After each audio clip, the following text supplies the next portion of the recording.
which is usually a directed acyclic graph. And there is also a conditional probability table of every neighborhood, which for every vertex u and every assignment of its parents, let's say PA of u, specifies a probability distribution. So for every fixing of PAU, it defines a distribution on the children u, on the child u. So these two things define a causal model. And the graph G encodes two things. First thing is the conditional independence relations between variables, which happens in usual Bayes-Net models. And additionally, it also encodes causal relationships. So let me go through an example. So here are three DAGs, x to y. First one is x to y to z. Second one is a y goes to x and y goes to z. And the third one is z goes to y and y goes to x. All these three graphs encode the same conditional independence, that is x is independent of z condition on y. And then I define this fourth DAG where you have incoming edges from x and z to y. This one do not have any conditional independence constraint. So any variable, any distribution defined on these three variables can be encoded by this graph. Whereas the first three must, any distribution that is encoded by them must satisfy this condition, x is independent, z condition on y. This is the usual Bayes-Net interpretation, conditional independence. And then additionally, it also has the interpretation about causal relationships. So it also encodes things like probability y equal to y given do x equal to x. This means I fix the value of x to x and I want to know about the distribution at the variable y. And it has the following interpretation graphically. You remove the incoming edges to the variable x from the DAG and fix the variable x to the constant small x. And the other variables in the graph follow the conditional probability distribution in the usual Bayes-Net way. So that's how this causal information is encoded. So if I look at again those three DAGs from the earlier example, so if I have the graph x to y to z, then what it does is it makes the variable capital X to be the constant small x, and the rest of the relation x to y and y to z, these are borrowed from the CPT of the causal model definition. Now I look at the second graph where I have y as the root and y goes to x and y goes to z, these two edges. There I have again x is set to small x, but now this y to x edge gets removed because it was incoming to x, so it got removed. And then y to z, that follows the usual CPT from the causal model definition.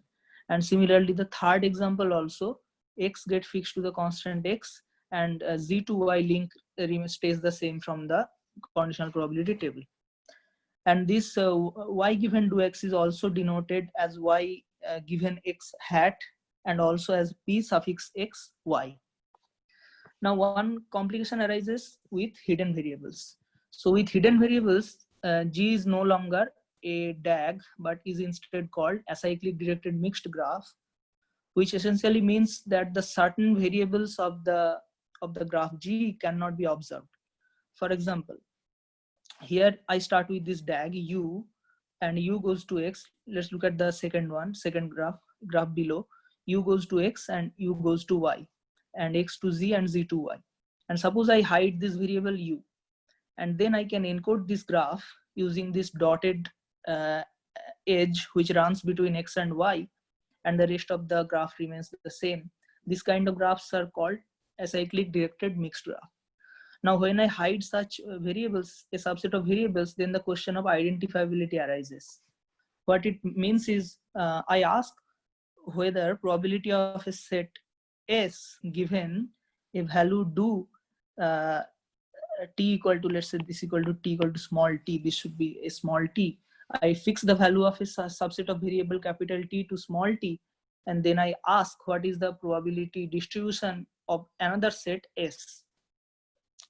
And the question is whether this interventional distribution can be completely determined as a function of the observable quantities. This is the central question of identifiability. And there are known algorithms that takes the input graph ADMG G and also these sets S and T, and it will say that whether you can determine this interventional distribution from a function of observational quantities in polynomial time. That is known. So what this paper is about, estimation. So not only I want to determine it theoretically from the as a function of observational distribution, but I want to know about certain statistics of the interventional distribution from a finite many samples from the P, not as a function of the probability values of P, but from finitely many samples from P. So let me start with the example. So this example appears in empirical sciences a lot. So here Z is a confounder, X is a treatment variable, and Y is an outcome. And Z is a variable that affects the two variables X and Y. And I want to know about this interventional distribution probability Y when I fix the X to small x. And this can be derived. You can see intuitively that it will not be equal to probability Y given X, because Y and X correlation comes from two places. One is because of this direct edge, and another correlation contribution comes through this variable Z. So what will be this distribution? So what you can do is I will write it as a marginal of YZ given to X, and I sum out Z, and then I use Bayes rule to break this thing, Y given Z to X and Z given to X. And then what you can say is that from the definition, do X means I remove the incoming edges to X and fix X equal to small x, and this Y and Z, these edges remain the same and follow the conditional probability table of the original causal model. So then if you think about it, Y given Z and X is fixed to small x, this is nothing but Y condition on Z and X. And then Z given to X. Z given to X, if I fix X equal to X, it has no effect on the Z because the edge comes from Z to X and not the other way around. So the Z distribution doesn't matter what you fix X to be. So it still remains the PZ. Now this is the equation you finally obtain for Y given to X. And this is known as the backdoor adjustment. And if you take the expectation over Y, it becomes expectation of Y given to X equal to summation over Z expectation Y given ZX PZ. Now what they in empirical sciences, what happens is Z is often multidimensional and has a very large support. So even if you obtain these probability values very perfectly, it is still intractable to do this summation. So then how do you obtain this expectation? That's a one central question from empirical sciences. So what they do is, so far, this is before this paper came out, this was known about from 2000. So what you do is you define a distribution R from P as follows: P R of XYZ equal to P of XYZ times PX upon P of X given Z. Suppose I define this distribution, actually it will be proportional because you have to make the whole probability value sum to 1. So if you can use Bayes rule to make it P of Y given XZ, PX, PZ. And then what you can show is, interestingly, the probability value Y condition on X of this distribution is same as the probability Y given to X. Let me give a quick proof. R of XY equal to, you can write it as a summation over Z of the definition P of Y given XZ, PX, PZ. And then Rx becomes equal to exactly Px. So then I just divide Rxy by Rx and the Px term goes away. And this, what we left to it is exactly the backdoor adjustment formula, which we obtained while trying to derive P of Y given to X. So this thing holds, interestingly, R of Y given X equal to P of Y given to X. So notice that the second one is an interventional quantity, whereas this one is just a probability distribution quantity.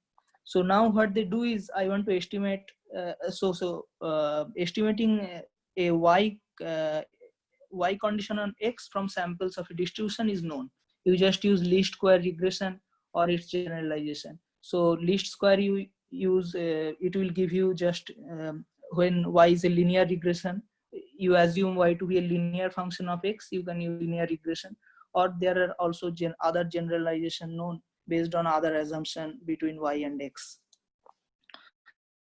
So finally, what you have is, I have my sorry, how do you get samples from R? Yeah, so that's the challenge. How do you get samples from R? I'm just coming to that. So you again defined Rxyz equal to Pxyz times Px by P of x given z. Let's call this Px by P of x given z as some kind of weight function of the three variables W of x, y, z. So what you do is, you first step, you estimate this quantity, this weight, P hat x upon P hat x given z. So this estimation is a separate. So you assume separately some model, logistic model or something about x and z variables, and not about y. This really assumes about x and z. And then you learn parameters of that distribution on x and z. And that gives you estimation of W hat x, y, z. And once you have this estimate, then what you do is, you make W hat x, y, z copies of each sample. So I have drawn samples from XYZ, and I have also estimated this function, this weight function. Then I make so many copies of every sample. So this exactly creates a pseudo population from R. So had you estimated this perfectly, this will be exactly from R. But the assumption is that you will get very close, and this will be almost samples from R. And once you have samples from R, then you use the least square regression over this pseudo population. And that's the idea. This was known from before 2000s, and this is called the inverse probability of treatment weighting. Now, what is the contribution of this paper then? So this paper then generalizes this IPTW for other kinds of graphs, and in particular it gives such weighting function for more complicated kind of graphs. So I will go to these generalizations one by one. The first generalization, let's call generalization 0, is what is called the backdoor criterion. So suppose you don't. Sorry for interrupting again, but so just for IPTW, right? I mean, are these questions fully solved? I mean, like if you assume, say, a linear model, then how many samples you need, and I mean, how the error, what the error looks like, and also like if you're trying to do, let's say, maybe you want to identify the support. In some sense, like you're trying to do structure recovery. Like you want to say that if the value of, so if I set x, yeah, so I want to understand this function y do x, right? P of y do x. So yeah, that function, presumably, like if it's a linear model, it will be some linear function. I mean, it is not same as y given x, right? No, it's not same as y given x, but still, I mean, if you assume that all these things are like it's a Gaussian model, then probably it will still be a linear. At least the expectation of y to x should be like a linear function of x, right? Expectation of y given to x will be that's not clear. Why? Not necessary, right? I mean, if you assume everything is Gaussian, probably then.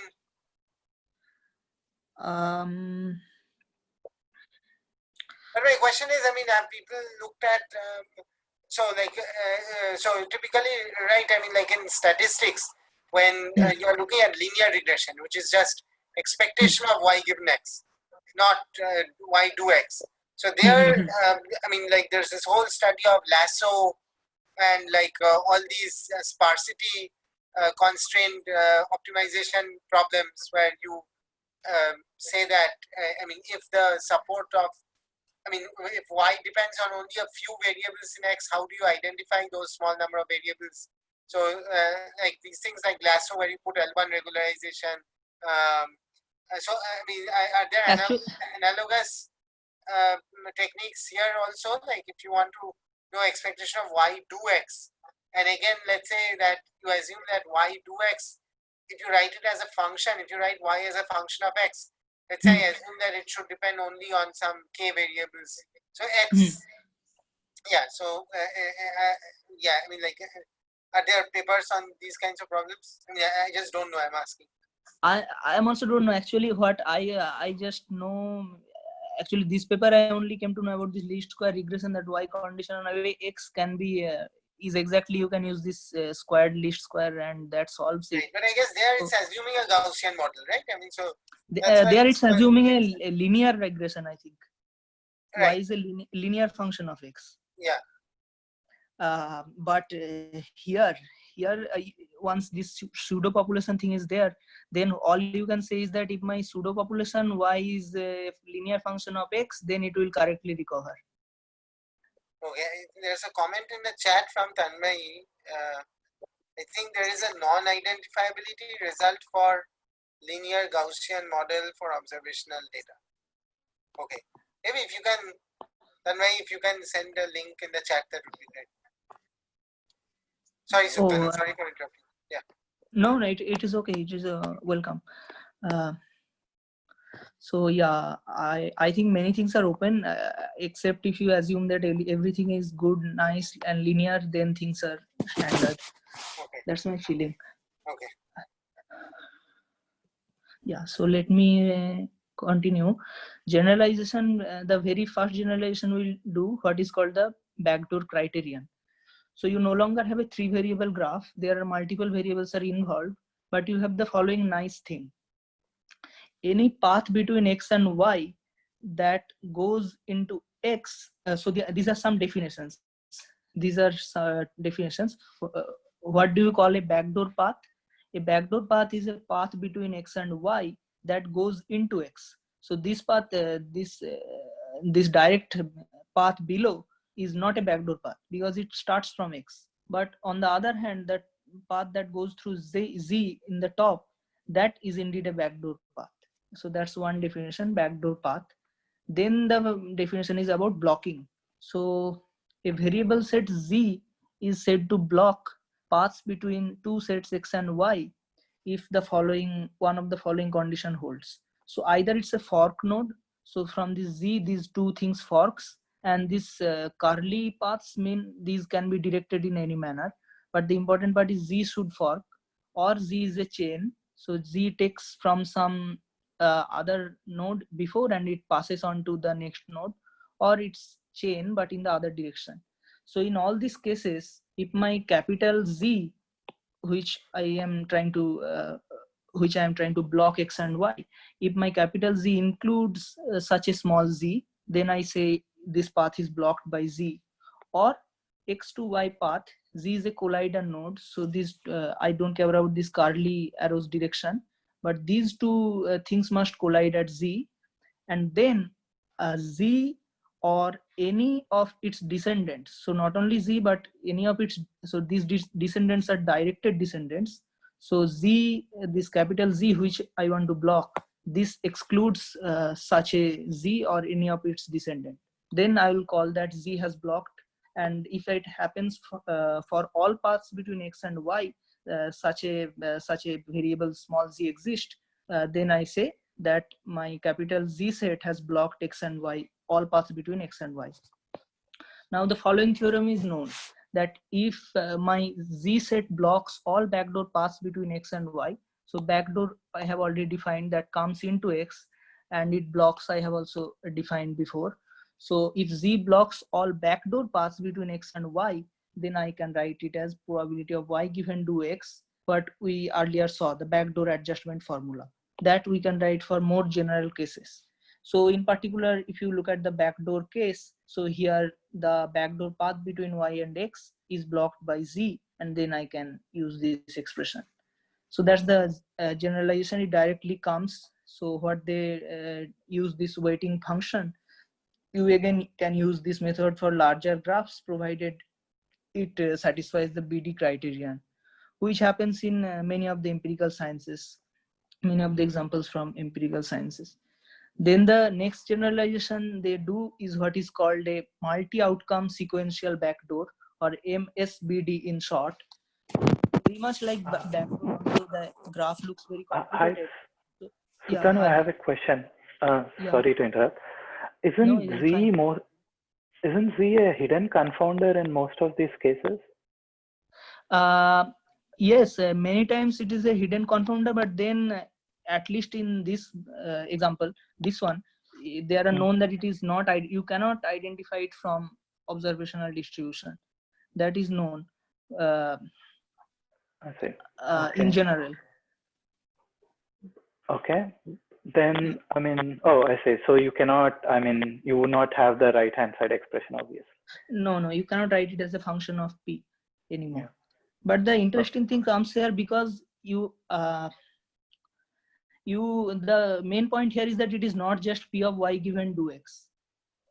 So they, in empirical, they can observe this thing, but they want to find expression. How can you write this Y given to X? If not Y condition on X, how can I write it as a observational function? That is also important to them. Oh, I see. Okay. Thanks.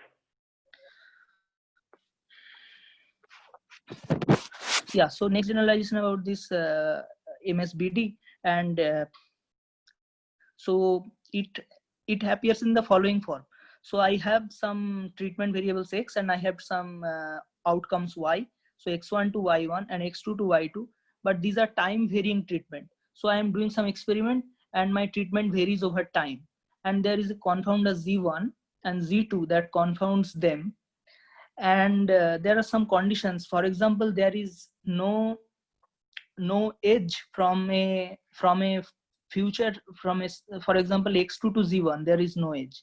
So all edges, so there are some pattern. If you think about it, if you look at it carefully, you can discover some patterns here. So it is very much like backdoor, except that it's not really backdoor, because I'm interested to compute again this kind of quantity, probability of Y1 Y2 given do X1 do X2. It is not backdoor because of this edge Y1 to X2. So this edge goes into X2, so this Y set to X, and nothing can block this edge. But it is very much like backdoor, because within this X1 Y1 group there is no backdoor holds. X2 to Y2 group backdoor holds. So these are called multi-outcome sequential backdoor, and this is also a contribution of this paper, the following theorem. So they prove this theorem. So consider a sequence of treatments X1 X2 up to Xn, and outcomes Y1 Y2 up What to. is the definition of multi? So it's basically each Xi Yi is blocked. The backdoors between Xi and Yi are blocked by Zi, or what is the? No, I'll come to that. This is exactly I'm coming to. So there are this treatment sequence X1 X2 up to Xn. There is this outcome sequence Y1 Y2 up to Yn, and there is also this confounding sequence Z1 Z2 and Zn. And these are the two conditions what Arnav was asking. So first condition is that Zi's are not descendant of future treatments. So if I look at X greater than equal to I, then Zi's are not descendant of it. So for example, X1 and X2, they cannot have edges to Z1. This is forbidden. But X1 can have edge to Z2, for example. So future confounding can be affected by an earlier treatment. That is allowed. And the second thing is very much like backdoor. If I look at Y greater than equal to I, so all the Y's after I, they are independent of Xi conditioned on yi minus 1 zi and xi minus 1. So if we remove this yi minus 1 and xi minus 1, this is basically y is independent of x condition on z, which we had in the which is a mathematical way of writing just the backdoor statement that z blocks all backdoor paths between y and x. So this is the graph. So this is another notation. You have to remember that xi underline x greater than equal to I plus 1 overline. So what underline means, I am removing all edges from xi. I'm removing those edges, and overline means that I am removing all incoming edges to this set xi plus 1. So if I just roughly explain to you in this way, so the backdoor condition, what it says is I am removing all edges out of xi, and then I am saying y is independent of x condition on z. So once I remove all edges that go out of xi, only backdoor paths to xi are left, and what it says is z blocks all backdoor paths between x and y and x. That's the interpretation for the usual backdoor. And then due to these levels I plus 1, you can see it kind of corresponds to this multi-sequence graph, where you say every next yi is blocked in such a way, xi and yi minus 1 zi, and xi minus 1 blocks y greater than equal to I and xi. So that's the second condition. And then they show that if these two conditions are met, then again y given to x is identifiable, and this will be given by this expression. Again, we have like the backdoor formula, summation over all the z variable. So this z is a vector now. So this is a vector. All this x, y, z are vector now, except so if I say y suffix k, for example, yeah, then the thing becomes yk condition on all x's up to it, all z's up to it, and all y's before it. So in the usual backdoor, it becomes y given xz. This is just a generalization of that. Then I have in the usual backdoor probability over this z, and that you can again factorize in this manner. Probability of zj given all x's that come before it, all z's that come before it, and all y's that come before it. Now you can check that this graph that we saw earlier actually satisfies this theorem, these two conditions of the theorem. And then I can write in this manner probability of y2, which is the final outcome given my two treatments x1 hat and x2 hat. I can write it in this manner. So for y2, I condition on all the variables x set and y before it, and also all the z's, and similarly y1 I condition on x1 and z1, and then I have the multiplication z factor, probability of z1 and probability of z2 given x1 y1 z1. So they prove this theorem that in general you can write this and apply this case in this case. So once you have that, you can take the expectation of y2 given x1 hat and x2 hat, and that just makes this probability of y2 expectation, and other probability values remain the same. So again, the problem here in the empirical sciences is that these z1 and z2 can be high dimensional. So once that happens, what they show is that for this MSBD case, you can use this weight function w of xyz, which is as follows. You write the px in the numerator, and in the denominator you write probability of xk given all the x variables before it, all the y variables before it, and all the z variables up to it. So that you multiply these factors, and this becomes your weighting function. And then what essentially means is that I was interested in evaluating some expectation which is a function of this y vector. For example, this could be just the variable y2, which is the final treatment. I want to compute the expectation of y2 given x1 hat and x2 hat, and that expectation again they write as the expectation with respect to some pseudo population with respect to this weighting function. Again, this weighting function which I wrote earlier. And so you write RW, which is proportional to P times W. And with respect to this R distribution, you take the expectation of again Y2 given X, and that will give you this interventional expectation. So I'm a bit confused. I mean, so what is the point? I mean, like we already had identifiability, but now you are rewriting it in terms of R, and the hope is that you get better errors, or estimation is easier. But then there is no but you're not giving any theorem, right? Like that the number of samples is less. No. What does it mean really? Like quantitatively, what does it mean that? Yeah. So that this it's easier to do using this R instead of the original. Yeah. So that part is totally empirically established. There is no mathematical establishment that this is any better. Because I mean, So here they, also you have conditional probabilities, right? And there also you had conditional probabilities. I mean, it's not like yeah. I mean, these things you have to estimate. You have no, you cannot escape that. These you have to estimate according to some model. But then the what is the idea is, intuition behind why? I mean, defining R in this way gives you smaller errors. Or I think the intuition is that that it kind of generalizes this least square. That is my, and more importantly, the IPTW works so well in practice. So the hope is that this will also be useful in practice. That's my feeling. And they also and then why does IPTW work so well in practice? I mean, like, is there any theoretical justification for that? A justification, I don't know, but maybe the assumption is that this R of y given x is in practice follows this linear function or logistic regression or whatever generalized least square you do. In practice, maybe it really matches that or gets very close to that. Yeah, I mean, I'm just confused because again, I mean, in the intervention, I mean, in the formula which establishes identifiability, right? Again, Yeah. that is essentially again doing regression because you like all the conditional probabilities. I mean, you can try to learn some regression model.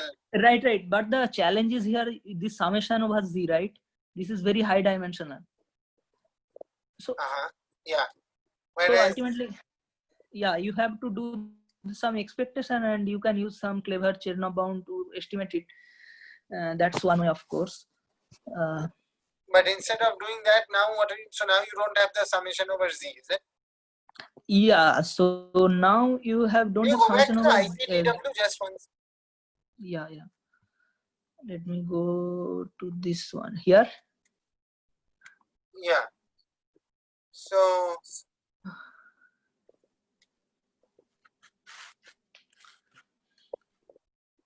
right. So basically, I mean, okay. So R of xy is a summation over z. R of x.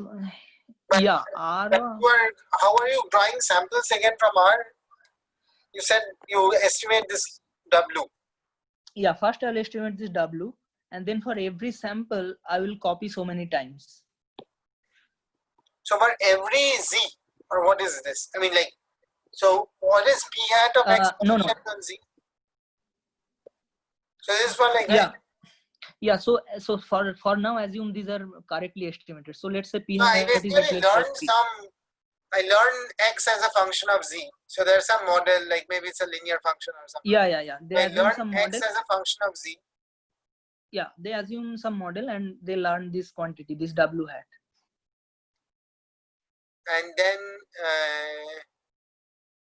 And then you are drawing samples from. Then you make so many copies of every sample. What it essentially does is it makes the sample from P as a sample from R. Once you make so many copies, you can verify it. If it is correct, if it is very correct, all these P's are Sure. estimated P. Then Yes, this proportionality. with that. Yeah. Then this proportionality factor will hold. So you will basically treat them as samples from R. So the point is, okay, so now you don't, I see. Then the point is that R, it's an observational function of R. It was not an observational function. It was a complicated observational function of P, but it's just this Y conditional X on R.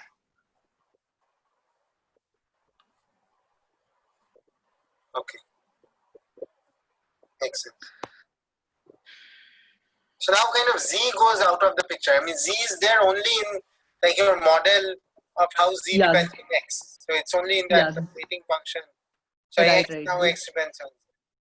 Yeah.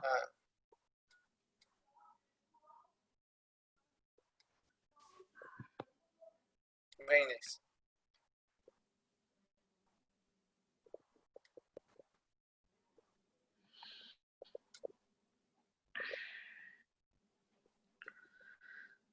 So let me move on then. So next one is what is called the front door criterion. So this also appears sometime in empirical sciences. So here you have the three variables x to z and z to y, and this is the case where a hidden variable is involved, which confounds these two variables x and y. Then you are again interested in this interventional distribution probability y given to x. This you write as marginalization over p of y z given to x, and then you can use Bayes rule z given to x and y given z to x. Now what you can do is z given to x you keep the same, and y given z to x you can write it as y given to z. So this x is just drops out, it becomes independent of x and it becomes do z. How does that happen? And so there are these rules of do calculus by Julia Pearl. You can search in internet. So there are these rules, and there are interpretation of these rules, why those rules occur. So if you apply those rules, it happens. I'll skip the proof and unless someone asks it in the later after the talk ends. So let's for now believe that it becomes y given to z, and the other one becomes z given to x. Now again I have here the picture x to z and z to y, and there is a confounding between x and y. What you can get is that y given to z, if I look at this y given to z, here x satisfies the backdoor criterion. So x blocks all the backdoor paths that go from y and goes into z. You can see that happens. So then you can of course use the BD criterion with respect to x here, which gives you this formula. Here we can write x prime instead of x, because x equal to small x is the interventional quantity. So we have to introduce another variable here, interventional interventional assignment. So that's why we used another variable x prime, and then z given to x. Z given to x, you can see it is just, if they have a direct edge, you can convince yourself it is just z given x. But the fancy way you can think of it as it satisfies the backdoor criterion with respect to the empty set phi, because there is of course another edge between x and z that goes via y, but here y is a collider node. And remember, for collider node we have said that it the phi blocks it because y does not belong to phi. So for collider nodes, it don't have to be present in the blocking set. That happens. So phi indeed blocks all the backdoor paths between x and z. So then you can write this as p of z given x. Then what happens if you wanted to estimate this quantity expectation of y given to x? It just becomes expectation in the y variable. Other things remain the p, again the same as from the p. So how to estimate again such quantity? This z can be high dimensional and so on. So what you can do is ultimately this second thing within the parenthesis, this is some function of z, fz, that comes out of a backdoor adjustment. And then we have already discussed that we can use the weighted regression for BD that we discussed before to learn this function f of z. And the weights we have also said it will be something like probability of z upon probability of z given x prime. So that's how you can first learn f of z. Once you have learned f of z, this is another expectation. So this is another expectation over this z given do x or z given x, whatever you want to say. And again, you can use another weighted estimator from that we discussed earlier. And here the blocking set is phi. Remember, it becomes, the weight becomes probability of x upon probability of x conditional on phi, which is just the 1. So this is kind of a multi-step process. Once first you estimate fz using this weighted regression with this weight pz upon p of z given x prime. Once you have learned fz, then you use another weighted regression where the weights are given exactly 1. That will give you finally this expectation of y given to x. So what they formally show is if individual weighted estimators are consistent, then their compositions are also consistent. Consistent means they match in expectation. So what we are doing, that matches the expectation, matches in expectation. What the process we said, the estimator, weighting based estimator, that will match it in expectation. So that's what they prove. This is, I said, informally under some assumption. More details you can find in the paper. So then there are also front door like graphs, which are not exactly on these three variables like we said, but essentially has the essence of front door. So they satisfy certain condition. You can read in the paper also, it is not very enlightening. So basically once these conditions are satisfied, you can again make that manipulation, y given z do x is same as y given do z. And the previous analysis that we earlier derived, again you can replace this y given z do x by y given do z, and you will end up with this expression: probability of y given do x equal to summation over z, probability z given do x, probability y given do z. Then again, as we said earlier, these two we estimate one by one by weighting, and there you can involve other criterion such as MSBD. So for example, they give this graph. So here I have so many variables, and essentially x and z are confounded, but there are these four variables z1, z2, z3, z4 in some order confounding them. So here you can see that directly you cannot apply the front door criterion, but you can use this breakup. I can break it up into these two parts. Probability of y given do x is summation over z1, z2, z3, z4. Probability of z1, z2, z3, z4 given do x times probability of y given do on z1, z2, z3, z4. And then you can convince yourself that the first one, z1, z2, z3, z4 given do x, so this part, this left part, so that satisfies the BD criterion with respect to the phi, the empty set. And then the second one, y given do z1, z2, z3, z4, they satisfies the, what we said, the MSBD criterion. So if you remember this, basically this criterion, this theorem, these two. So this MSBD criterion is satisfied with respect to the variables phi and x. So then you can use weighting from the MSBD criterion to estimate this quantity, and you next use the weighting criterion to estimate this other quantity. So this one will give you a function of z1, z2, z3, z4, and then you have this p of z1, z2, z3, z4 given do x. So that expectation again you use SBD with respect to phi. So in total you will be finally be able to estimate expectation of any function of y given do x. So I think yeah, that's all I have for today's talk. And actually they have some more one more example, surrogate condition or something, which is not very enlightening, I thought, and it is just a application of these rules of do calculus. And then again they propose some weighting scheme for that one also. So to summarize, what this paper looks at some more difficult graphs from the empirical sciences and tries to give estimators for computing their expectations from this weighting based idea, which was already very popular for these simple graphs, which is known as this IPTW. So they basically generalize it to these other kinds of graphs. Okay, so. Okay, thank you, Sudan. Yeah. I mean, so I guess, I mean, yeah, so we can open up for questions. I also have few.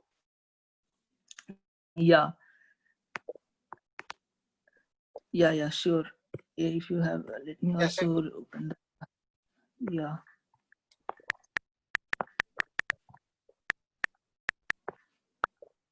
Yeah, so there's anyone with questions?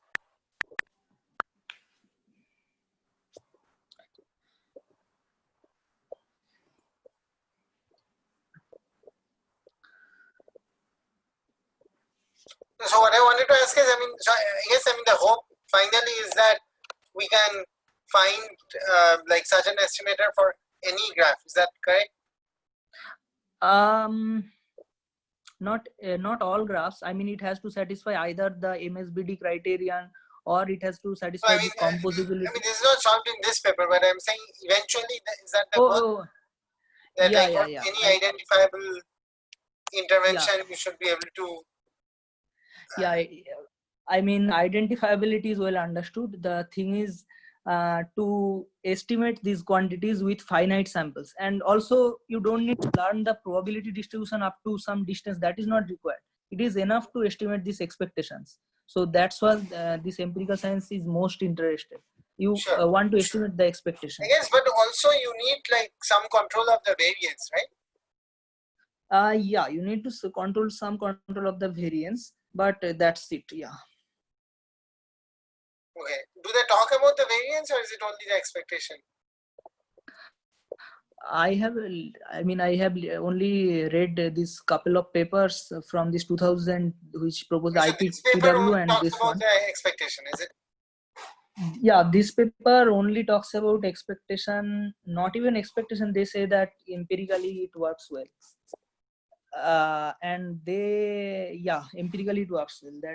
That's what they say. I mean, expectation Well, it will seems work interesting, right? once Even you. for the even for the discrete case, I mean, like, but if Z is high dimensional, then presumably using IPTW should give better sample complexity than like other things. For example, what we have done in our work. Yeah. It is usually that is the case, that IPTW works very well. So it will be Because interesting to analyze that IPTW even in the discrete case. yes, of course, it will. I think it is still open. They assume that things are linear or logistic, and then it works so well.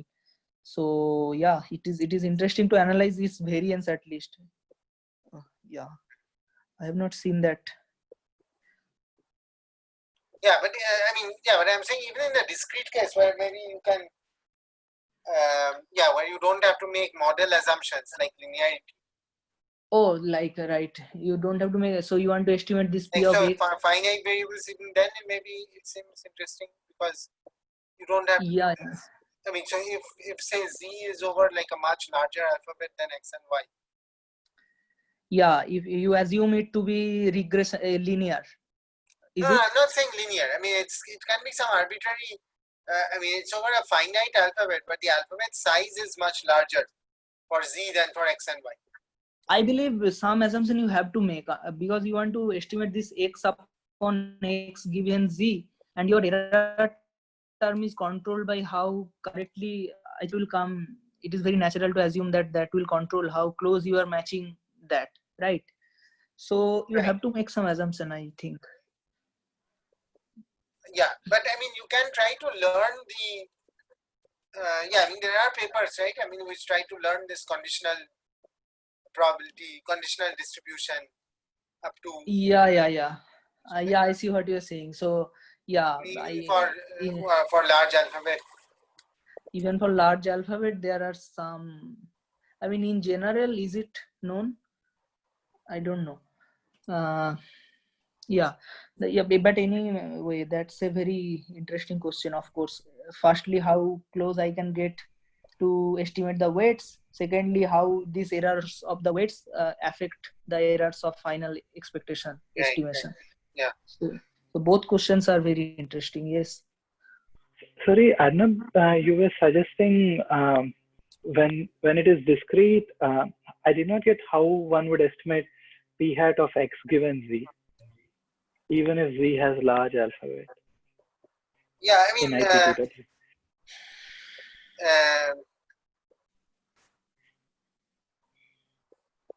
Because I don't know, like is yeah, no, you're right. I mean,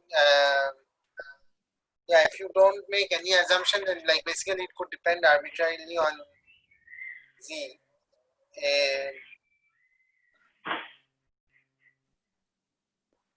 I don't know if this is relevant, but sometimes people use what are called instrumental variables to to consider the effects of z. So even if one does not know explicitly the relation between x and z, Right. if you introduce a new variable w that captures this effect x and z, maybe this Right. But probability then you have to can, make an assumption that there is such an instrumental variable, right?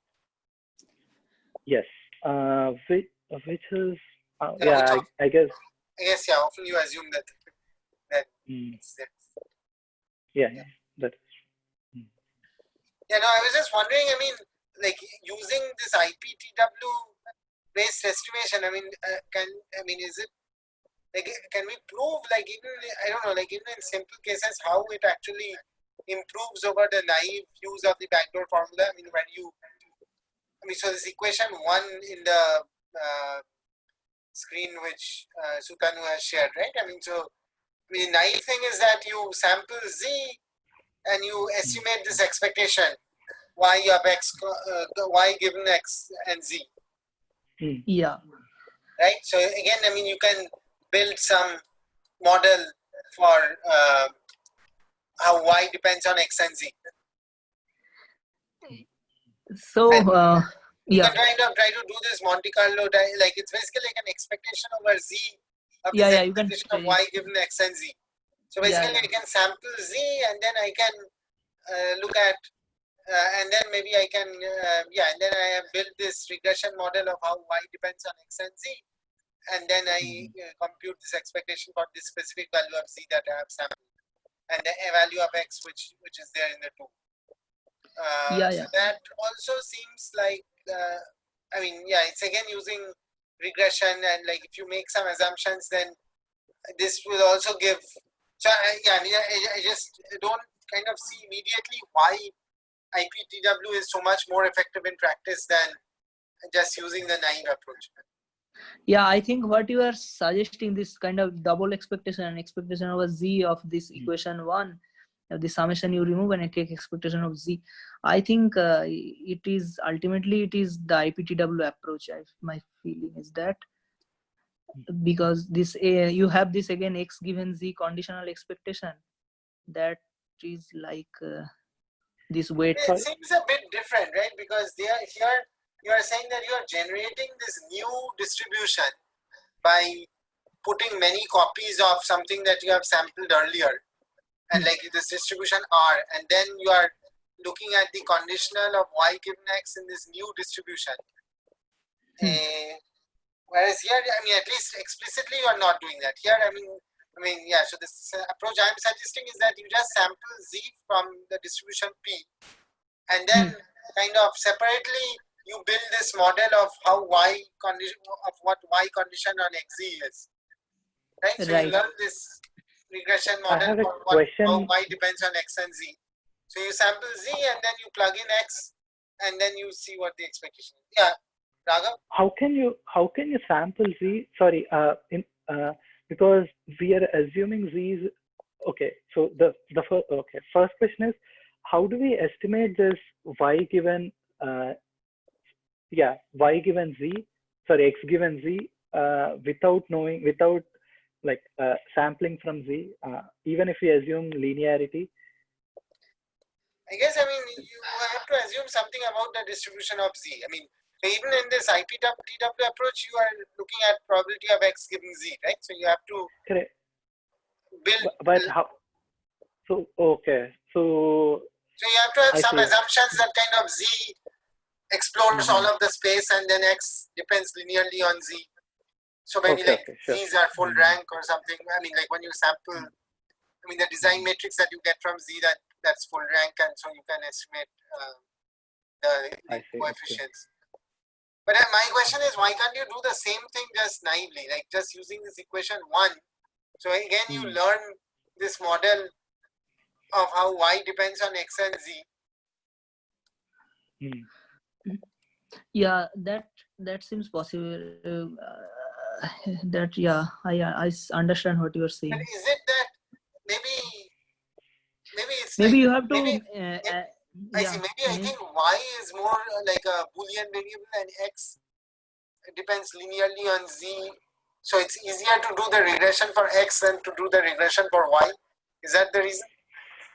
I don't know. Don't you have to, what you are suggesting, that approach, don't, I think you have to assume some non-trivial probability of X and Z, right?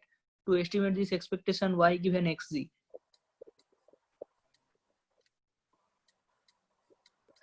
Yes.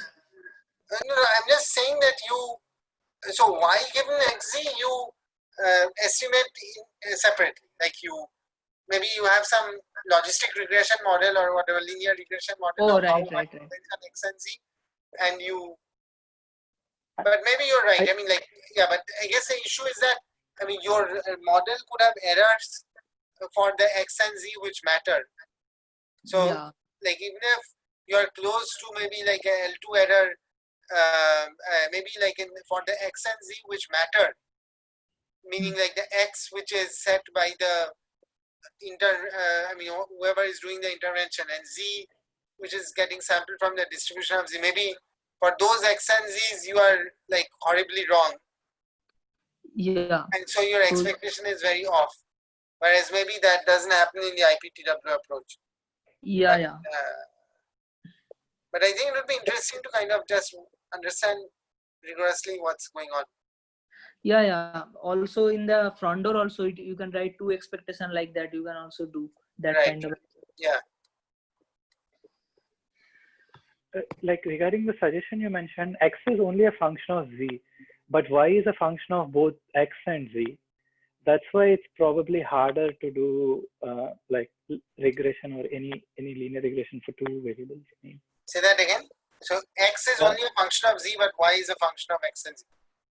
I mean, I don't know what the assumptions are. Like I would guess you would make an assumption something like X is a linear function of Z and Y is some logistic regression of logistic function of X and Z. Like if Y is Boolean and X is real. So then, like Y conditioned on X and Z, wouldn't it be just another logistic regression, because like it would be like a linear combination of X and Z's, right?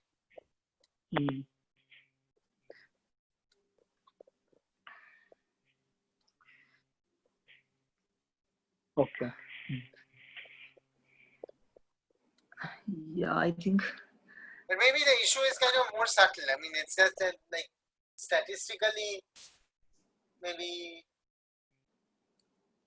yeah, maybe like the error in, like in this regression is like more harmful than the error in the IPTW.